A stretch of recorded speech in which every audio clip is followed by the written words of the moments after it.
ਬਾਜੀ ਦੱਸ ਕੀ ਕਰਾਂ, ਮੇਰਾ ਪੁੱਤ ਮਿਲਾਵਟ ਵਾਲਾ ਦੁੱਧ ਪੀ ਕੇ ਬਿਮਾਰ ਹੋ ਗਿਆ ਵਾ, ਸੁੱਕ ਕੇ ਤੀਲਾ ਹੋ ਗਿਆ ਵਾ। ਉਹਨੂੰ ਮੱਝ ਜਾਂ ਗਾय ਦਾ ਖਾਲਸ ਦੁੱਧ ਪਿਆ, ਠੀਕ ਹੋ ਜਾਊਗਾ। ਜੇ ਮੱਝ ਦਾ ਖਾਲਸ ਦੁੱਧ ਨਾ ਲੱਭੇ ਫਿਰ ਮੱਝ ਦੀ ਖਾਲਸ ਢੁੱਡ ਖਾ ਲਵੀਂ। ਲੱਭਦਾ ਵਾ, ਲੱਭਦਾ ਕਿਉਂ ਨਹੀਂ? ਥੋੜੇ ਜਿਹੇ ਪੈਸੇ ਖਰਚੋ। ਬਾਜੀ ਤੂੰ ਖਰਚ ਦੇ। ਤੂੰ ਮੁੰਡਾ ਬਿਮਾਰ ਹੀ ਰਹਿਣ ਦੇ। ਉਹ ਨਾ ਸਮਝਾ ਧੀਏ ਇਹਨੂੰ, ਇਹਨਾਂ ਲੋਕਾਂ ਨੇ ਨਾ ਏਦਾਂ ਹੀ ਬਿਮਾਰ ਹੁੰਦੇ ਰਹਿਣਾ। ਪੈਸੇ ਬਚਾਉਣ ਦੇ ਚੱਕਰਾਂ ਦੇ ਵਿੱਚ ਔਲਾਦ ਦਾ ਬੇੜਾ ਗਰਕ ਕਰ ਲੈਂਦੇ, ਫਿਰ ਕੰਧਾਂ ਤੇ ਬਹਿ ਬਹਿ ਕੇ ਰੋਂਦੇ ਨੇ।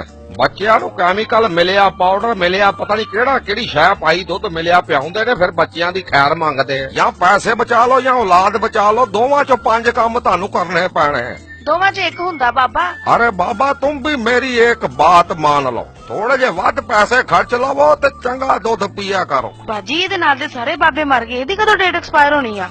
बाकी मेरी हले साल दी वारंटी पई आ, क्योंकि मैं मझ दा खालस दुध पीता, केमिकल वाला नहीं।